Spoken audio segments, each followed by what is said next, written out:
Baik, bismillahirrahmanirrahim. Assalamualaikum warahmatullahi wabarakatuh. Perkenalkan, nama saya Putri Wahyu Wijayanti, NIM J500 1931. Di sini saya akan menjelaskan tentang praktikum patologi anatomi inflamasi. Pengertian inflamasi itu sendiri adalah suatu respon terhadap jejas di mana terjadi proliferasi sel. Reaksi inflamasi memiliki 5 cardinal sign, yaitu ada rubor, tumor, kalor, dolor, dan fungsio lysa. Rubor atau kemerahan.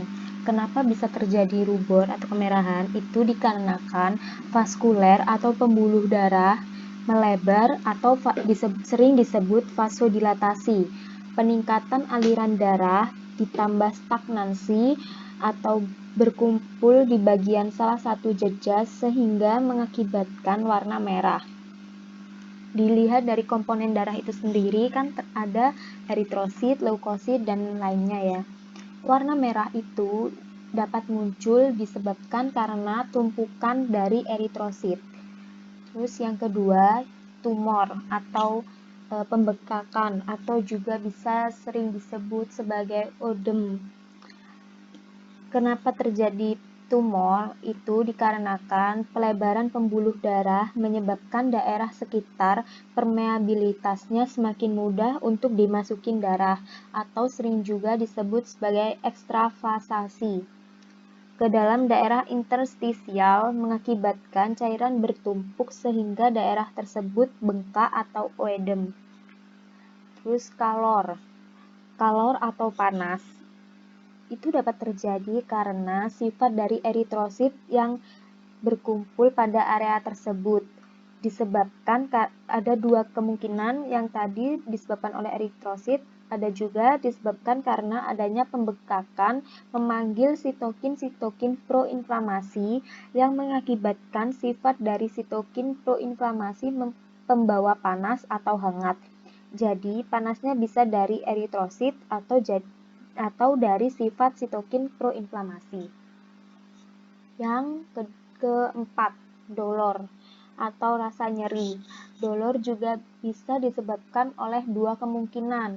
Yang pertama karena bengkak itu sendiri, jadi karena bengkak kan jaringan membesar sehingga saraf nyeri di bagian daerah yang terkena jejas itu akan tertekan, jadi timbul rasa nyeri. Yang kedua itu dikarenakan saraf itu sendiri terkena jejas tersebut. Yang terakhir, fungsio lysa.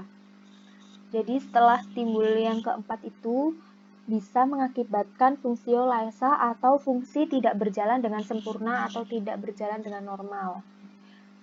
Baik, inflamasi itu sendiri dibagi menjadi dua. Ada inflamasi akut dan inflamasi kronis. Perbedaan keduanya saya akan menjelaskan ya. Yang pertama, inflamasi akut. Inflamasi akut itu dilihat dari waktunya bisa terjadi dalam hitungan hari, minggu, atau bulan. Tetapi menurut sumber lain, ada beberapa sumber yang mengatakan inflamasi akut itu dimulainya bisa dalam hitungan waktu, menit, jam, atau hari. Setelah itu dilihat dari karakteristik. Di inflamasi akut ini karakteristik semua tanda cardinal sign itu ada. Jadi di inflamasi akut itu terjadi rubor, tumor, kalor, dolor, fungsio lysa itu ada gejalanya. Ada timbul tandanya itu ada. Lalu sel di inflamasi akut itu dominan sel PMN atau sel polimononuklear, di mana sel PMN itu terdiri dari sel neutrofil, basofil, dan eosinofil. Jika fase akut ini berjalan membaik, maka akan berubah ke fase kronis. Tetapi jika fase akut ini makin memburuk, maka akan menjadi abses. Yang kedua, saya akan menjelaskan inflamasi kronis ya. Inflamasi kronis ini akan terjadi proses healing atau penyembuhan. Terus dilihat dari segi waktunya, itu bisa terjadi beberapa hari lebih atau minggu, bahkan bulan, tergantung pada jejasnya. Khasnya adalah hanya terdapat salah satu tanda atau salah duanya lah ya, tanda dari cardinal sign. Contohnya kayak hanya terdapat rubor saja atau rubor disertai tumor. Tidak semua cardinal sign di inflamasi akut ini terjadi. Lalu dominan selnya itu adalah dominan sel MN atau sering disebut sebagai sel mononuklear. Contoh sel mononuklear itu ada limfosit, makrofag, monosit, dan lain sebagainya. Terus, jika kronis tidak ditangani dengan baik, akan kembali ke fase akut atau sering disebut sebagai kronis exacerbasi akut. Next, lanjut. Baik, kita masuk ke appendicitis akut. Appendicitis akut ini bisa disebabkan karena dua hal, yaitu bisa disebabkan karena obstruksi dan infeksi. Obstruksi itu terjadi karena penyumbatan pada appendix. Paling besar itu disebabkan oleh V. coli ini atau feses yang mengeras. Yang infeksi ini 80% disebabkan oleh bakteri E. coli. Lanjut, ini gambar makroskopisnya.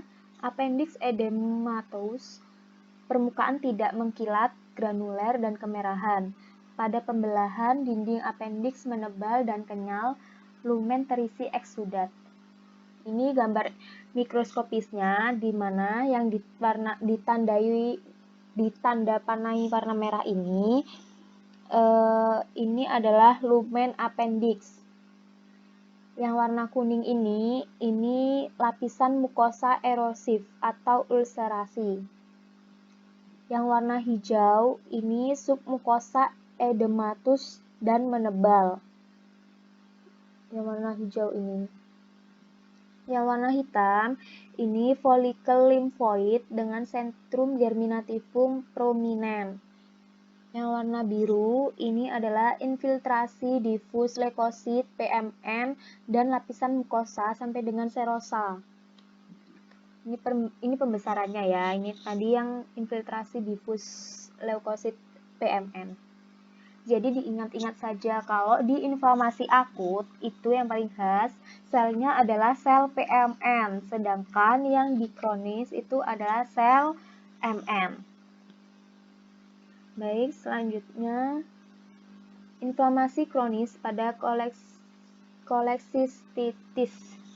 Mikroskopisnya itu ada mukosa dilapisi epitel kolumner selapis, lamina propria sembab hiperemis, kelenjar-kelenjar yang berkelok-kelok bervariasi dengan dinding berlapiskan epitel serupa, stroma jaringan otot dan jaringan ikat fibrous yang sembab hiperemis bersebukan sel-sel limfosit dan histiosit. Nah, ini diingatkan kronis, jadi nanti sel yang khas itu sel MN. Nah, limfosit ini kan termasuk sel MN ya. Jadi ini gambar mikroskopisnya. Yang warna biru ini adalah lapisan epitel kolumner selapis, mukosa lapisan epitel kolumner selapis. Nah, yang warna merah ini itu adalah kelenjar-kelenjar yang berkelok-kelok bervariasi dengan dinding berlapiskan epitel serupa. Next. Nah, yang warna hitam ini adalah lamina propria sembab hiperemis. Lalu yang ini stroma jaringan otot dan jaringan ikat fibrous yang sembab hiperemis berserbukan sel-sel limfosit histiosit. Appendicitis kronis exacerbasi akut. Ini mikroskopisnya ada lamina propria sembab hiperemis mengandung beberapa kelenjar-kelenjar yang berkelok-kelok bervariasi dengan dinding berlapiskan epitel serupa di dalam stroma jaringan otot dan jaringan ikat fibrous yang sembab hiperemis bersebukan sel-sel limfosit, histiosit, dan sebaran moderat sel-sel leukosit PMN. Jadi kalau kronis sama eksaserbasi akut ini ada sel PMN sama sel MN-nya.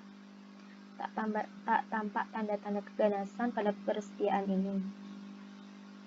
Jadi yang warna biru ini, yang anak panah warna biru ini adalah ulserasi. Kalau yang hitam ini namanya kelenjar. Ini perbesarannya ya. Jadi yang ini sebaran moderat PMN dan ini adalah sebaran moderat MN. Nah, ciri khasnya dari sel PMN dan sel MN ini bisa dibedakan dari bentuknya. Jika sel PMN ini bentuknya itu seperti huruf C, terdapat lengkungan. Contohnya di sini tuh seperti ini. Ini kan seperti huruf C, tuh ada lengkungannya di tengah. Ini juga ada lengkungan. Dan warnanya ini tampak lebih muda dibandingkan dengan sel MN. Sel MN ini dia berbentuk bulat dan warnanya lebih gelap. Jadi bisa dibedakan ya. Selanjutnya, akses. Mikroskopisnya, massa nekrosis disertai stroma jaringan ikat fibrous yang sembah hiperemis berserbukan difus sel-sel radang leukosit, PMN, limfosit, dan histiosit. Tak tampak tanda-tanda keganasan pada persediaan ini.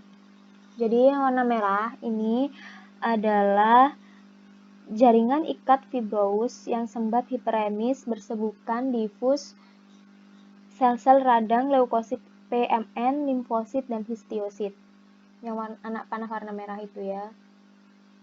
Sedangkan yang anak panah yang warna biru ini adalah massa nekrosis. Next. Infeksi spesifik atau tuberkulosis. Mikroskopisnya terdapat sebaran sel-sel epiteloid histiosit yang membentuk gambaran tuberkel. Di antaranya terdapat area-area nekrosis caseosa. Ditemukan juga sel Datia Langhans. Ini juga bisa jadi ciri khasnya sel Datia Langhans. Gambaran tuberkel yang merupakan proses radang granulomatik pada stroma, proliferasi jaringan ikat fibrosa atau fibrosis dengan infiltrasi limfosit yang padat. Ini gambaran makroskopisnya, di mana itu adalah granuloma subpleural. Yang ini itu adalah pembesaran kelenjar limfe hilus dekat bronkus. Ini gambaran mikroskopisnya. Cari yang keseluruhan ya. Ini juga, ini pembesarannya. Nah ini di sini ini terdapat sel Datia Langhans. Ini pembesarannya. Terus di sebelah sini ini di sini nih, itu terdapat sel epiteloid. Lalu di sini ini ada limfosit. Lalu di sebelah sini itu ada fibrosit atau fibroblast. Reaksi alergi atau eosinofil pada polip nasi. Mikroskopisnya, mukosa dilapisi epitel kolumner pseudostratifikasi tumbuh membentuk struktur polipoid, diantaranya ditemukan juga sebaran moderat eosinofil. Sembab hiperemis dengan sebukan sel-sel PMN.